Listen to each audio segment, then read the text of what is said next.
Why is it those? Okay, good afternoon, evening, morning, depending on where you are in the world. Welcome to the next in our series of webinars for WSET School London. It's good to have you back. I hope you've been joining us for a few of the webinars already, which we started hosting at the beginning of lockdown when we were unable to do our in-person events. If you have, you may well have seen Maria already. Maria Moutsou is our host for tonight, our expert on all things Greek wine. So the plan for the evening will be to hand over to her. She's got a lovely presentation to show you. There is some tasting, so those of you that do have the wines, it would be great to know your tasting notes as we go along. If you have any questions, please do keep them till the end, and we'll have some time to chat then. I think that's about it from me. Okay, Maria, over to you. Thanks, Julia. Thanks very much for this, to you and the WSET School London for this opportunity. My engagement with Greek wine is a pure love affair. So I'm a professional and got into Greek wine purely out of interest, love, curiosity, and passion. Brought all this together. And it's a fantastic way to discover territories, terroirs, history, and taste. So I strongly recommend wine tasting. I think it should be mandatory. I think it should be part of a secondary school education. So until then, there is a WSET school to give us this opportunity. So I'm going to talk to you about Greek wine today in general, focusing on two well-known grapes, perhaps the most known Greek grapes, iconic Greek grapes, that trace their roots very back into history, and we are going to discuss and see how. And we are going to see two examples. I believe comparative measures, they do help education. So I like to showcase different styles of wines so that we can pick the similarities and point out the differences. And I think this helps into the our journey, knowledge journey. So the idea was to show two Assyrtikos white grapes first, one conventional, one natural, very good wine makings for both, and then two Agiorgitiko wines, two whites and two reds, and discuss a little bit about the new trend, the not so new trend of natural winemaking with you. So we'll make a start, and we are in the Greek wine territory, and just wanted to share with you the fact that you know already a lot, you know quite a bit about Greek wine and Greek language and Greek wine terminology. To start with, the words wine and vine, as well as enology and enologist, they come from the Greek word enos, and that's something that perhaps we are not very much aware. So all Western vocabulary around wine comes from the Greek word enos. Then we've got the word, the term ambelography. It's for that part of the botanical studies that they focus on the classification, identification of different types of grape plants, and the categorization of that. And then we have the agronomy, which is the science and the study of the land, the soil management, and the crop production. So, and then I just wanted again to show you how Greeks have not only built the language around wine, but also some thinking and influenced the way winemaking sort of developed from all times. They were one of the most active traders of wine in the ancient times, and they had a predilection for the coast, for the coastal areas of Europe, because it was there that they could carry out trading at its best, and in that sense, many of the coastal cities of modern Europe, they were established by Greeks like Nice, French Nice, and Antibes, Nicia, Antipoli, Marseille.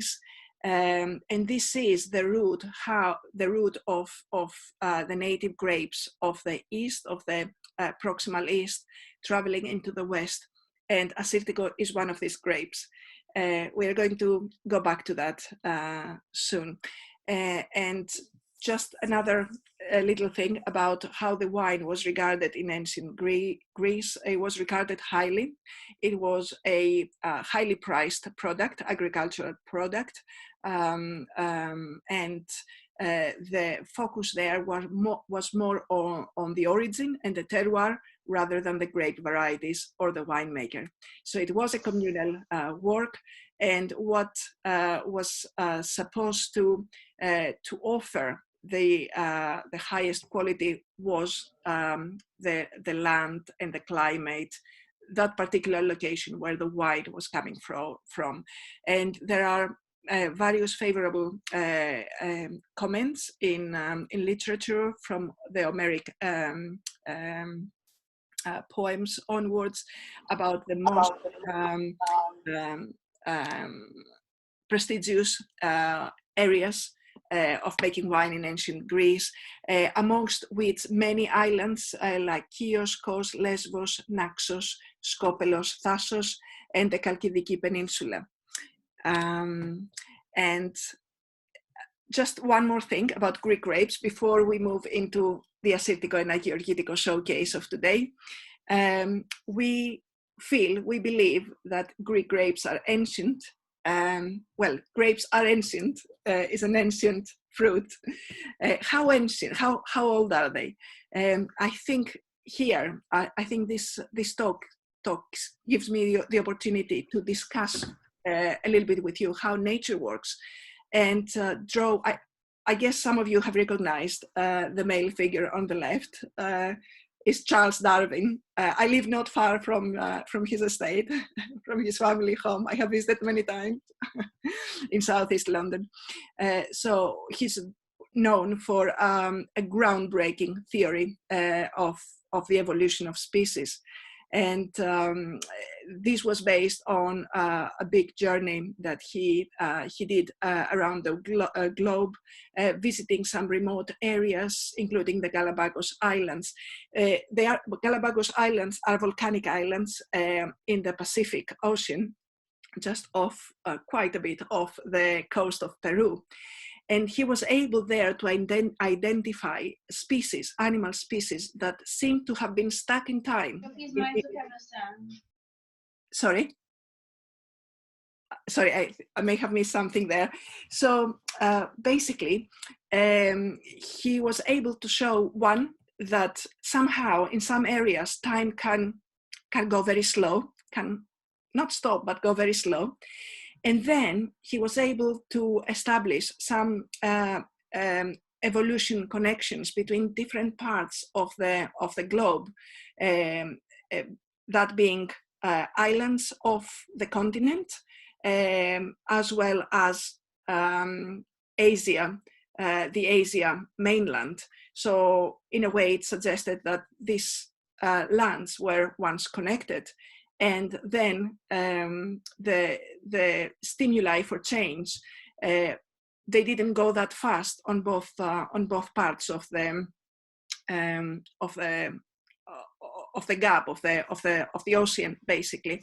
So in Galapagos, we find these giant tortoises.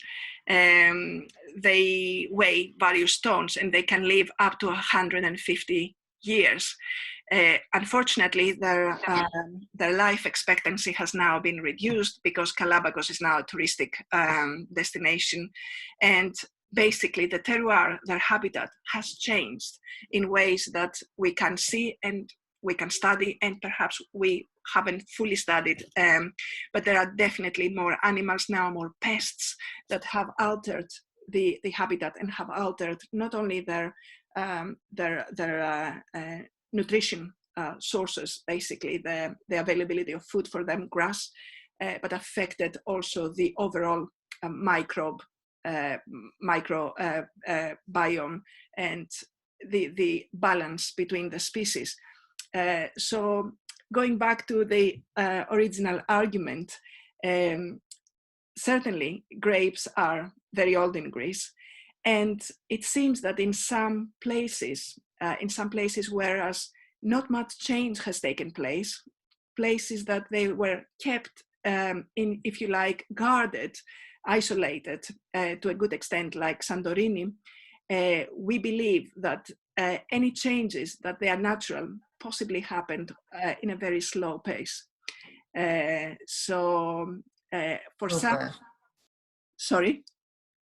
For some of the grapes, that natural evolutionary development happened very slowly, and possibly they are very close genetically to the grapes that they were there 2,000-3,000 years ago. For Greek grapes and winemaking in Greece, we have evidence that goes back 6,500 years. And there are places in the world, Georgia, that we know that there has been, or Armenia, that there has been evidence of winemaking that goes back 8,000 years. And this is documented not only by the vesicles, by vessels, but also by peeps, grape peeps, and also presses, natural presses. So back to the question. Greek grapes, yes, they are old. They have been carrying the same names, and many of them, they are genetically very close to the grapes that our predecessors used to cultivate. And that really depends on how open its region was to changes in the habitat. And some areas were able to maintain their habitat and have a slow pace of evolution. And one of them is Santorini. So, and that's Santorini here I'm showing to you. This is a beautiful picture by a very well-known photographer of the 30s and 40s in Greece. It's a lady photographer, professional photographer, Nelly. That's actually her artistic name. This picture and the negatives, the film negatives, are now stored in an important museum in Greece, the Nike Museum. And this is the vineyard of Santorini, very humble. You can see all the vines by the ground, by the soil. This is August, I believe. I have been in the exact location, looking over to that church. A couple of known wineries are around there. And it is a very modest view. For anyone that has visited, it is striking that this powerful wine, the powerful white wines, Assyrtiko wines of Santorini, come from humble sort of vineyards like this. So all plants are by the soil. They grow in baskets that they are kept by the ground to avoid harm by the wind and maintain humidity. Santorini is a volcanic island. The volcano Santorini is active. It's dormant but active. So in the mornings, once in the island, you will notice that there is a fog, a smoky fog that goes over the island, and the island, the living parts of the island, the houses are overlooking the sea, overlooking the steep cliff at about 300 meters. So you have a very good view over the volcano. So the center of the volcano is in the sea. The eruption of the volcano back in 1600 BC has caused the one island to split into 4 smaller islands. And then you're able to see that fog that comes up, which is a combination of the volcano smoke and evaporation of the seawater. So this cloud, this smoky cloud, this fog, is what maintains also the vines, allows some humidity to nurture the vine.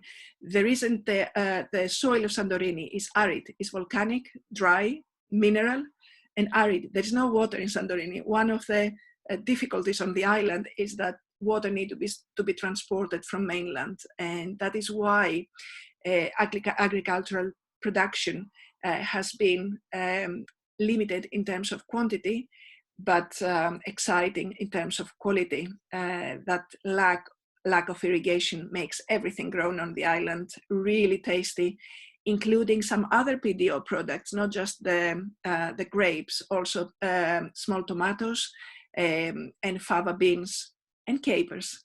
So these are fantastic local products of amazing quality, taste quality.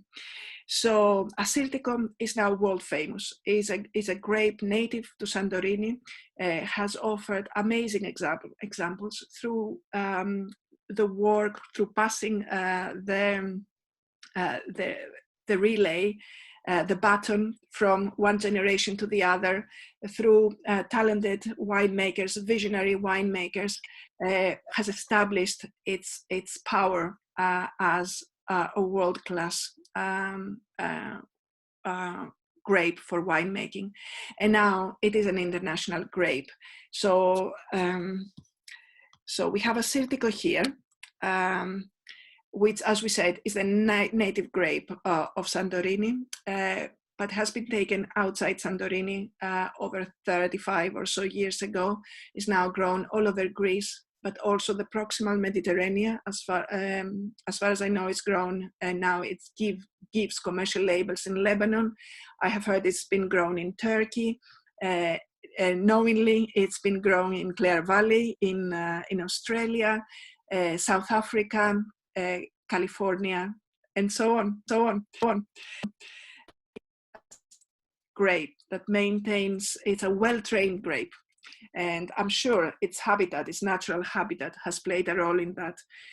So it's a grape that maintains high levels of acidity. It's very resistant to drought and disease, and has a relatively thick skin that is protective, also supplies good amount of nice tannins to work with for the winemaker.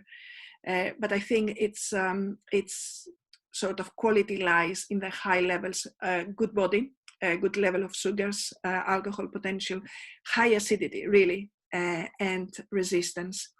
It's an early ripening, so harvest happens in August. And we are going to see two examples of that in a minute. And just an overview of Agiorgitiko, which is the second grape I have chosen, which again is the backbone of red wine in Greece. It's a typical Mediterranean grape, capable of giving pleasant wines with a good amount of tannin, good amount of body, fruitiness, red fruit character. Again, has some resistance in disease, good resistance in disease. It's not totally, it is a little vulnerable, but is not completely immune, but has a good resistance to disease. Has again large-sized berries as Assyrtiko, a good amount of tannins, and this one has been grown on the mainland, originally on the plateau of Nemia. Again, has been sort of dispersed throughout Greece. And now mainland, obviously, is a place where a lot more is happening. Movements of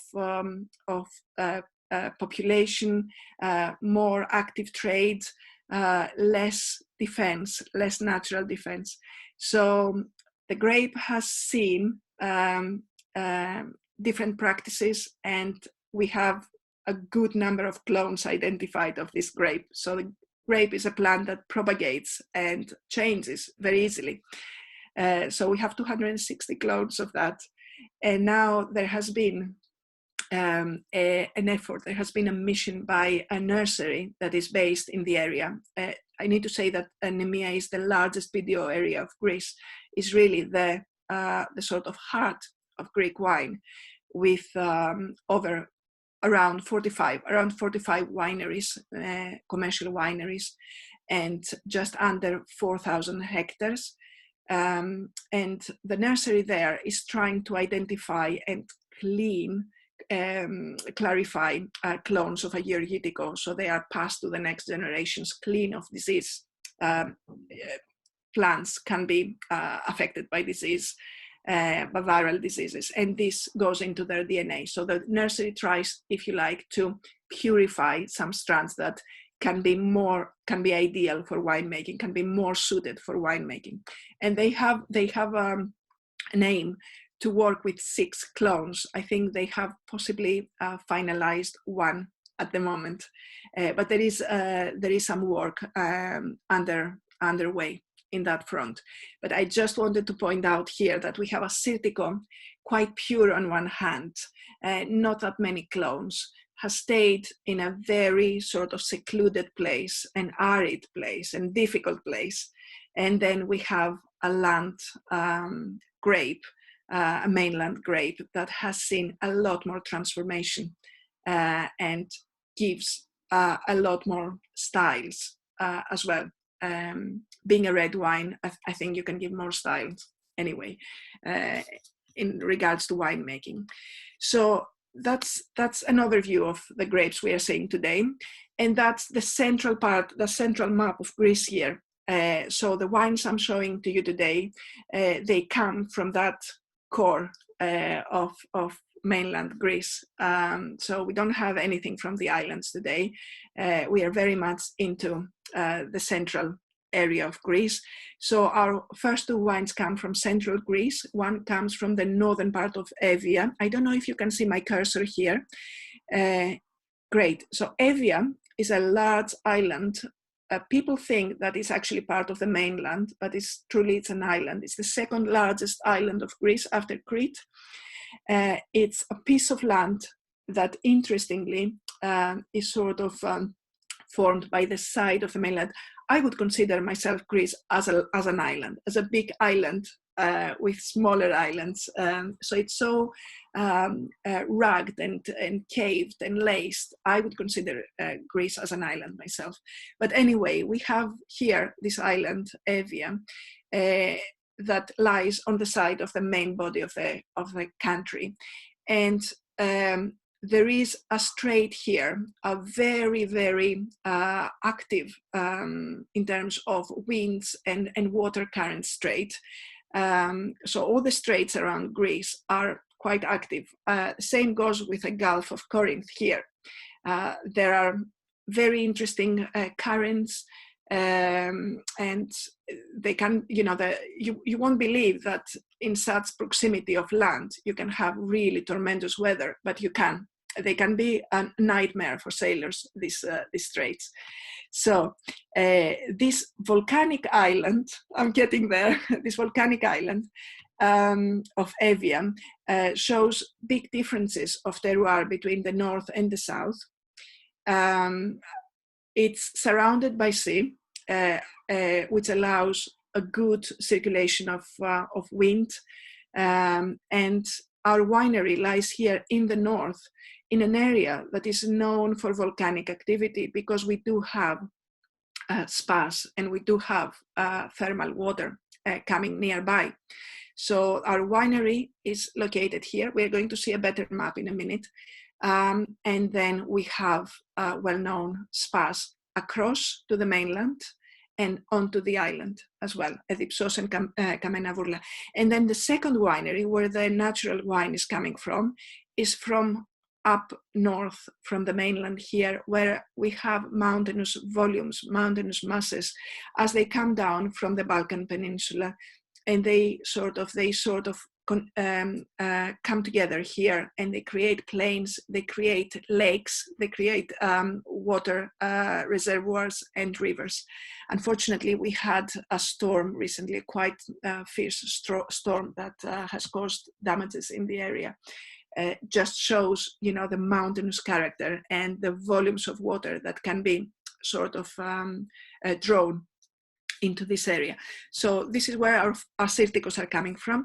And then we have 2 Agiorgitikos from Nemea, which is the heart of Agiorgitiko grape and the main PDO region of Greece, which is down here on the northern part of the Peloponnese, on the plateaus and the slopes of the main valley of Asopos. Asopos is a river, is an ancient river, and on the valley of the river and other smaller valleys and smaller rivers, we have the vineyards of Nemea sort of extending. So going into Assyrtiko, the Assyrtiko wines that we're going to taste from the central Greece. So central Greece, I don't know if anyone has visited. There is one location that I think everyone has to visit. If anyone makes a trip to Greece, before anything else, I think I would recommend visiting Delphi. And second, I would recommend visiting Epidaurus Theatre. And then I can suggest various other things, islands and so on. So this is Delphi, if you have heard of them. It's a location where Delphic feasts were happening in the ancient times, is where the oracle of Delphi and Apollo and Pythia was located. So all the oracles, some of them are known, all the main oracles, the important ones, were coming from this spot. It's a beautiful spot that is, I think it just creates a mood to everyone that will sit in that location, because it's an elevated point within a plateau, and impressive mountains all around. I think it's really a unique place. So this is, and ancient Greeks thought that this is the belly button of the world, of their world anyway. So for ancient Greeks, this was the belly button of Earth. At that time, we thought Earth was also flat, but anyhow, just shows the energy this place has. So we're in central Greece there, and this is where the first winery is. We said is the north part of the Avia island. It's an amazing location because we have 2 straits. It opens up almost to the Aegean on one part, on one side, and then to the Strait of Euripus on the other side. And within really a few kilometers and a visual contact, you have opetics to both seas. So you can really see both seas looking at different directions. It's an amazing piece of land. A very good draining because it's on a slope, very good exposure to sun, and very good air circulation. So it's ideal for winemaking. So that's our first wine that I have here. Is considered one of the best Assyrtikos outside Santorini. The vintage I have is a 2018.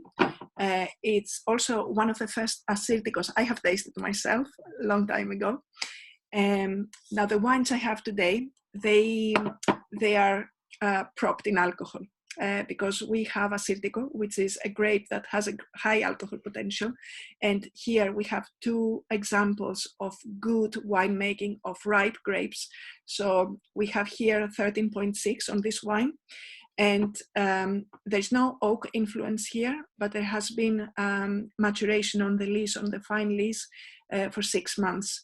It's a really full-bodied, rich wine, and it's a nice contrast to the very mineral volcanic Santorinian. So it's a little bit more elegant, but with good body, good intensity, and complexity of flavors. So a little bit more about the winery on this sort of opportunity. The winery works on mainly on native grapes, and one of the grapes they work on, which is an exclusive sort of grape for them, is Radianoise red grape. So it's the only winery that works on them, and it's a grape variety and a wine that we also work with. Radianoise, very interesting. Unusual red grape. And the winery is a family winery. it's a small to medium-sized winery with an output of around 120,000 bottles, and they are very considerate in their cultivation and winemaking. So that's our conventional, let's say, considerate Assyrtiko. And then we have a natural Assyrtiko from across onto the mainland, from where our marker is, which is Karditsa. We have a view of the vineyard on the left in spring. The vineyard is obviously the one that has been fenced in the distance. We are here at about 300, actually the altitude is very similar on both sides. So we are at about 350 meters of altitude on both sides. But obviously, you know, they may seem the two vineyards very close to each other. There is a lot of in between. It doesn't look like on the map, but Greek land is very diverse, and I think you need to visit to understand that. It's so diverse, and what looks flat on the map looks a matter of maybe some kilometers. It's not, because you have to travel down the hill and up the hill and the mountains and so on, and you have to go around rivers and lakes and so on. So it's not a simple affair. It's not a simple thing. So we've got this organic winery here that was established in 1991. So the wineries, most of the wineries I'm presenting today, 3 out of 4, they were established in the 90s. So this winery got organic certification in 1991. They were the first, one of the very first, I think they were the first that obtained organic certification for cultivation of vines in Greece. And they are working on about 11 hectares of vineyards. It's now a new generation that works on the vines. And we are in an area that, mountainous area, on the north of Karditsa town, that is called Agrafa and Agrafa Mountains. Agrafa means non-chartered, unchartered, and that is because during Ottoman rule, it was so difficult to access because of that mountainous terrain that administration has almost forgotten them. They haven't chartered them. They couldn't collect taxes. They left them alone. They thought there wasn't much to collect there. There wasn't much, perhaps, cultivation or product to tax. It just shows that, you know, in a way, it is a pristine area. It continues to be a pristine area still. So they work very gently on the land with low yields. Everything is done manually. Cultivation and harvest is done manually.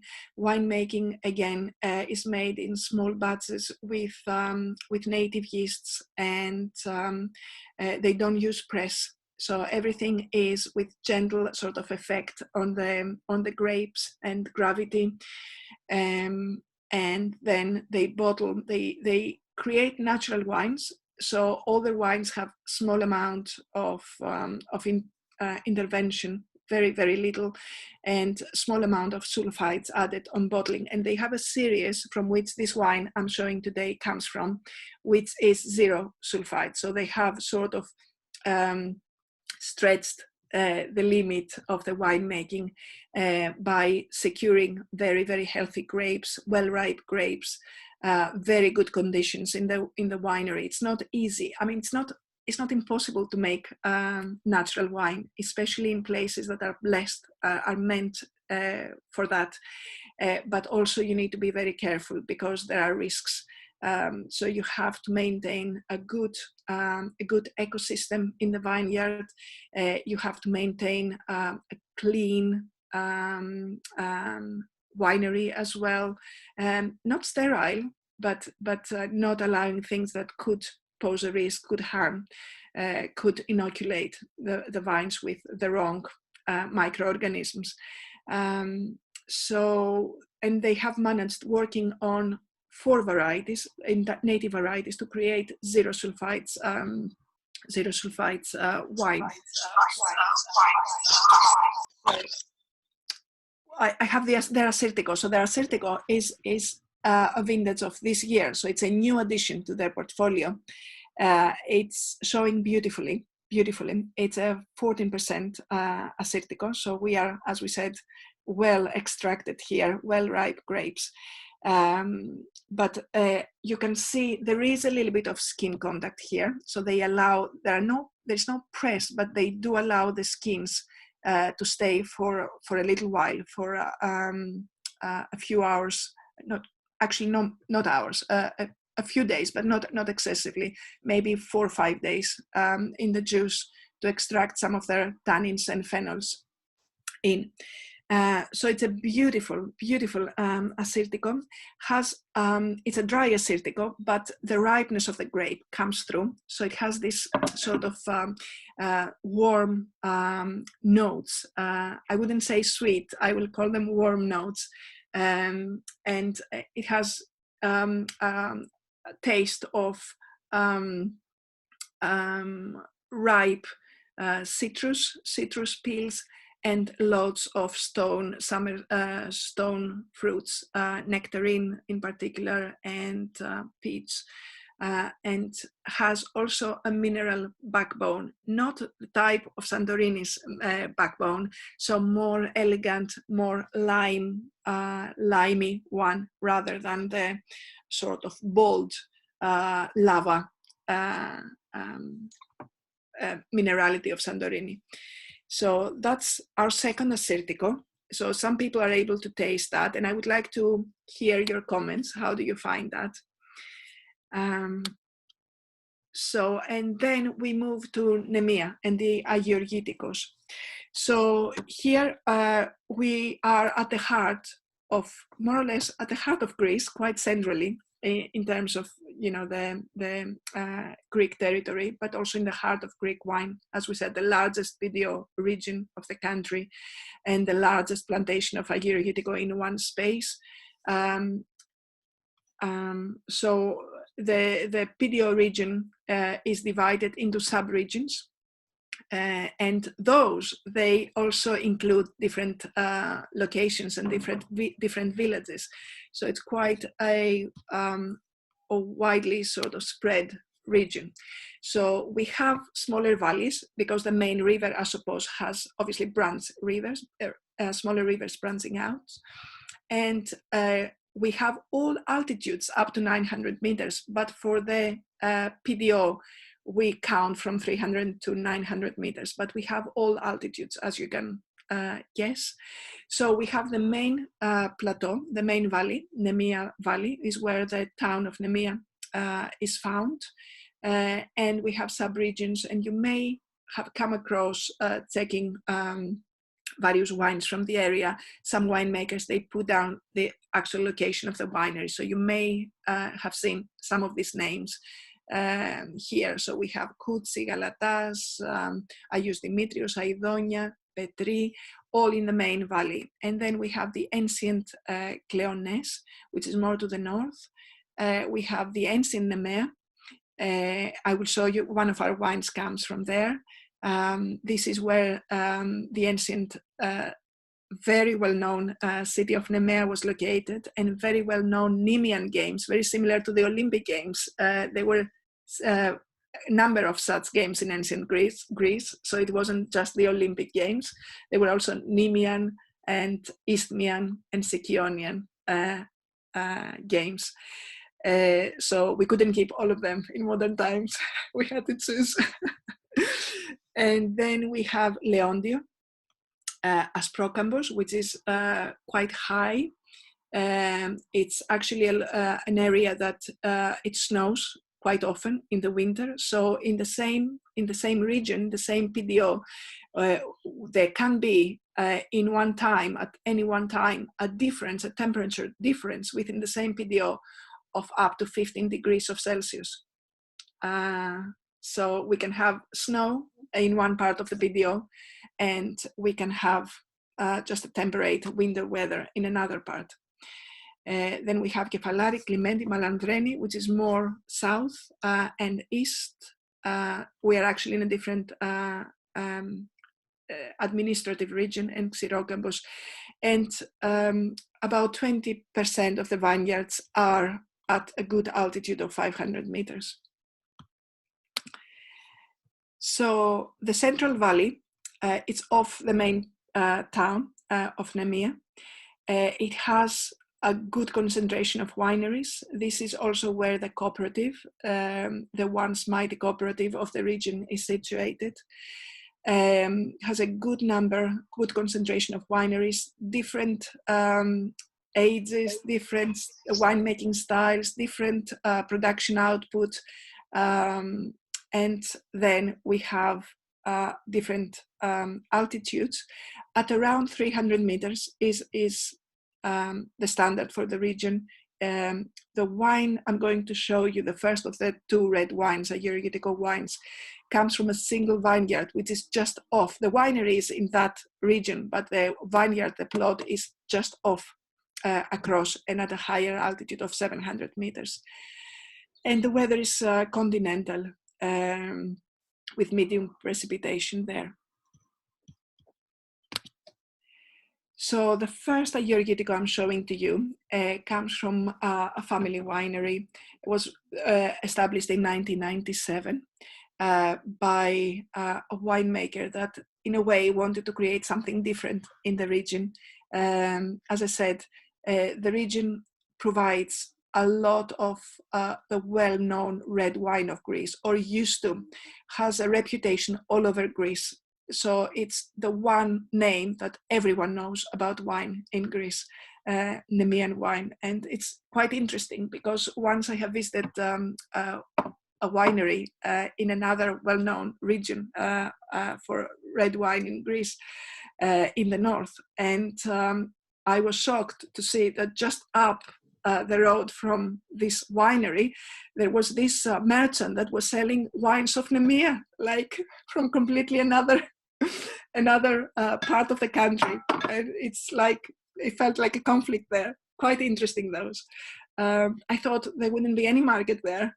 They have enough of their own very good red wine, so there shouldn't be any market. Just shows how that brand, that marketing name has sort of worked throughout the country, the Nemean name. So here in Nemia, we have a standard style, which is moderate, maybe a little bit overripe. I would say the traditional style is well-ripe fruit, and then matured in barrel for about 12 months. So this is the traditional style. But then winemakers have started experimenting with different harvesting times, different fruit quality, and different maturation times as well. So different styles interestingly sprang out, and sort of, I think they enriched the style of Nemia overall. So the winemaker here came in with a view to produce very extracted wines, not just the medium sort of extraction and good presence of wood flavors in the wine, but rather very solid fruit. And then an interaction with a more gentle interaction with wood, with a barrel. And he sort of produced very extracted styles in the way of perhaps Californian wines or super Tuscan wines. People think that Agiorgitiko grape has similarities with Sangiovese, perhaps with Tempranillo, with Cabernet Franc, just to put it in place. Of course, we have to see every wine for what it is. So I'm not saying, we should necessarily draw parallel lines, but it's a good way to understand the grape. So the Nemia I have here is a 2014. It's a 14% alcohol. It's a single vineyard at 700 meters of altitude. Very purpley still, 2013, but a very purpley deep color. Has been in barrel, not first use, new barrel, but not first use, second and third use, for 18 months. So it's a well-made wine, and it's a typical new era Agiorgitiko Nemia. So that's that. And from that well-extracted wine, we are going to an even more extracted wine on the fourth example. So here we are in ancient Nemia. So we are away from the main valley. We are, if you like, laterally. We go towards the main motorway. And this is a beautiful part, I think, of the region, whereas the temple of Zeus. So the main temple there is dedicated to Zeus. And this is where a stadium exists to date, where the games, the Nemean games, took place. The winery I'm showing, and the wine I'm showing today here, is a relatively new winery. It was established in 2007. And this is an area that has big names as well, or at least one big name around the corner. So in a way, you're making wine under, in the shade of a big name. I will reveal later what the big name is. But it's an organic winery, so it's very nearby the Papaioannou winery. I can reveal now, and which is also an organic winery. And they were established with a view again to work on their own fruit. So all the fruit comes from their own estate, and they have working on the production of a Agiorgitiko natural BDO Nemia for a few years. Personally, I know the region. I come quite close from where the region is found. But the way I found out about the winery was through my dentist, who has recommended, and then my interest was caught by the fact that they were working on the natural Nemia, and this is a 0% sulphites Nemia, not just natural, but they have managed to bottle without sulphites. And I have to say here that on my discussions with Father Papaioannou, who has now passed away, I can tell that that an old winemaker that started his winemaking just after the Second World War, he had as a vision, he had as a name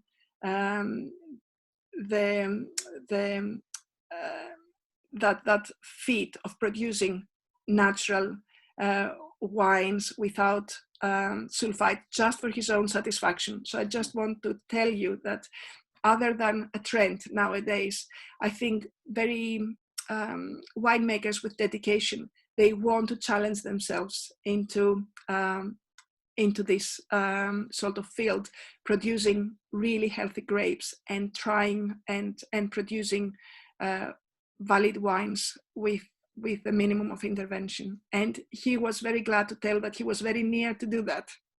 So the other winemakers, so just to show that there's a quest that the winemakers may be having that we don't know about. Is a new generation that sort of pushes that barrier, but some old winemakers, they have been working, thinking, dreaming about that. That's nicely coming into place. So this Agiorgitiko is almost 15% of alcohol. It expresses the grape in a very interesting way. It sort of shows the sour cherry and licorice side of the grape in an amazing way. The wood has been matured in used barrels, oak barrels, shows very little. It's a wine that can be opened and drunk in a month's time, amazingly, without sulfites, just shows the concentration. So I would really like to know, for those who have the wines, how do you find them and what do you think? So this 2016 that I'm having here was the first BDO Nemia and first 0% sulfites Agiorgitiko that was produced. Really interesting and compact wine.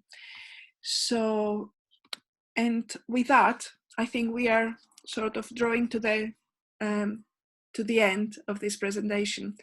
And I just wanted to bring up some questions around this discussion. So, conventional or natural? I think they are both valid. I think the overall vision of the winemaker is important. I think the most important here is harmony with the vineyard, harmony of the vineyard with the outer habitat, harmony of the winemaker with a vineyard. And of course, we sort of look at the wine from the commercial point of view as well. But I think this has to be in harmony as well with everything else. So I think when the elements are sort of coexisting in a creative dialogue, this is where we get the most. So all the elements, they should not, they should coexist in a creative dialogue rather than overshadowing one another. And there is indeed a modern quest for more sustainable cultivation. I think, we have seen a need in our sort of bigger life, in the wider world. We have seen some limits, climate limits, environmental limits, and we are looking also for taste purity. I think we can sort of keep that as a guidance. We can keep this as a compass. There's no harm in utilizing technology that is considerate. I think it's a very good thing that we have now tools and we can go round difficulties, problems, diseases. It's a fantastic thing. It's just that as well has to be in harmony with everything else that has existed and hopefully will continue to exist. And the 0% sort of chimeric quest, 0% sulphites, it is very much possible. It is possible for Greek wine and Greek grape varieties because they have that concentration. Many of them are grown in arid, under arid conditions. They are very sort of well trained. Grapes are very healthy. So if the yield is controlled and if conditions are controlled, I think it is more than possible. I mean, I'm amazed by the number of wines I have found 0% and showing beautifully as well. It's not just that we managed to bottle something with 0% sulfite. It's just that it's complete. It continues to develop healthily in the bottle, so it's not a finished product and survives well. So I would say it is very much possible, and we can have beautiful examples if this is what somebody wants. So yes, so I have made credit. I have offered credit to wherever photographs of that were not mine. This is mine, this photograph. But wherever they were not mine, I have given credit on this presentation. And I would like to thank the school very much for this opportunity, the Greek winemakers for all the hard work and their visions. And Kudos Wines is an online Greek wine shop that has put together this pack. And also everyone that has an interest in wine. I think, as I said previously, I think wine is part of the diet. It should be part of our lives, and is a fantastic way to train also our taste. So thank you very much to all. Thank you, Maria. That was really interesting, and I think a thing we don't often get an opportunity to consider or compare directly different winemaking approaches to the same variety, especially I think Greek grape varieties, which maybe we don't necessarily think about the extent of natural winemaking going on over there. So yeah, wonderful. I think there were a few questions that came up during, if you've got a bit of time to hang around. Absolutely, yes. I'm having a look at the chat now. Okay. Oh, fantastic.